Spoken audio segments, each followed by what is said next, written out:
We're going to talk about how to avoid the probate process using a revocable trust in Georgia. So let's talk about something that most families do not understand until it's too late. Imagine passing away and leaving behind a house, some savings accounts, investment accounts, and maybe even a rental portfolio or a business. Instead of your family getting help right away, those assets will be tied up in the probate courts for 9 to 18 months. During that period of time, your family will not be able to access any of that money. They will not be able to sell any of those assets, and they could potentially spend tens of thousands of dollars in legal fees. That is the probate process in Georgia. The good news is that it's completely avoidable. You can put your assets inside of a revocable living trust. Any assets inside the trust will not have to go through the probate courts when you pass away, which could save your family 9 to 18 months and potentially tens of thousands of dollars in legal fees. First thing is, what is a revocable living trust and why does it even matter? Think of a revocable trust like a private box that holds your assets. You create it, you have full control over the assets inside that trust, and you can change, amend, or cancel that revocable trust at any time.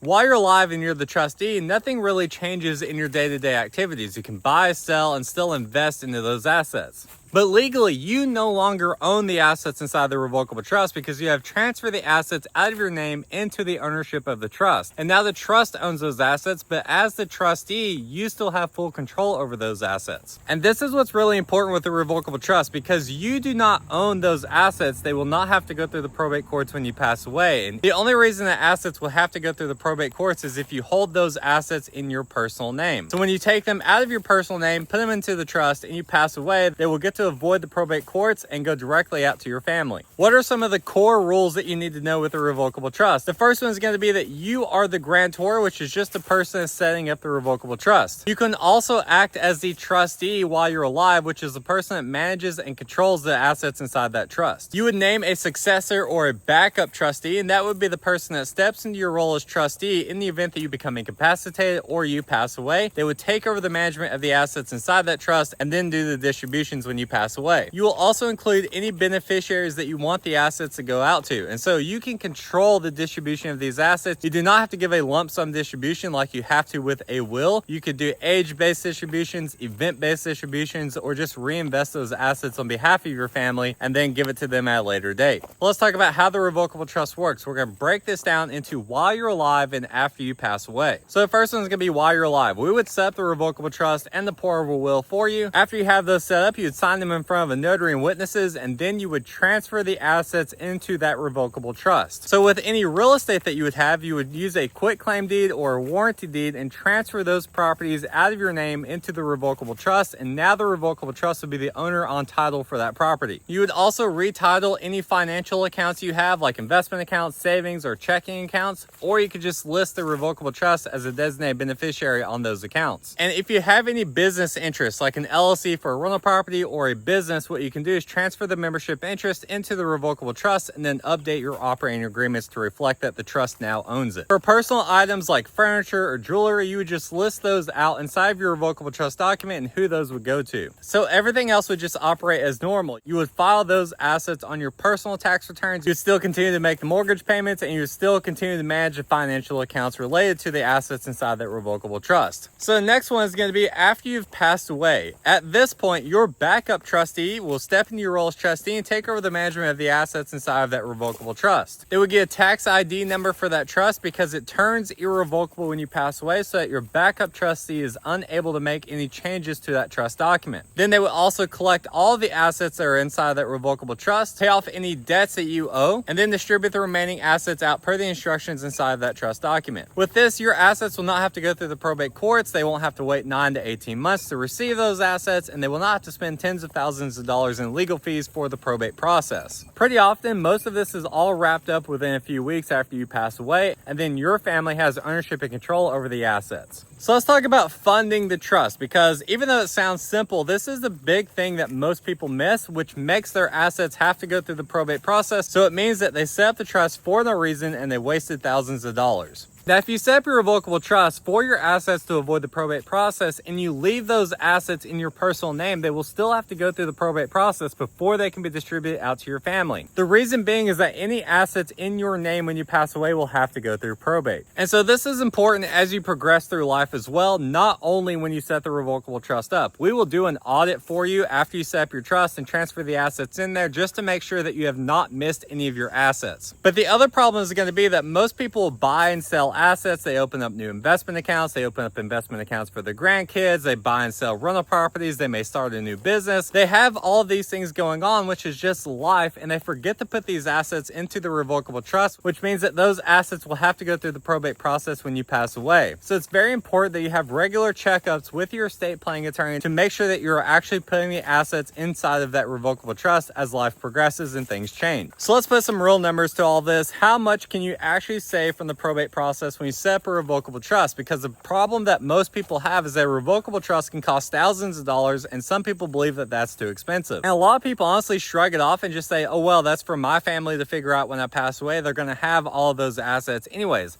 The truth is that your family is going to use your assets to pay off the probate fees, which can cost tens of thousands of dollars. So you might as well save your estate some money and not lose those assets for no reason, and go ahead and set up your revocable trust. So let's say you have a $500,000 estate that's going through the probate process. The probate fees for this could range anywhere from $15,000 all the way up to $35,000, depending on the complexity of your estate. And if your family is arguing about any aspect of the probate process, it becomes contested, which means that they will hire probate attorneys for each side of the argument, and then they have to go to the probate courts and duke it out. It's basically just going to waste tens of thousands of dollars in probate attorney fees. And so if you set up a revocable trust, it could cost you anywhere from $500 to $4,500. And so when you compare that to $15,000 to $35,000, you're saving a significant amount of money, and your family will not have to go through the probate process. If you want help setting any of this up, click link to bio, fill out the form, and schedule a time to talk some more on our team.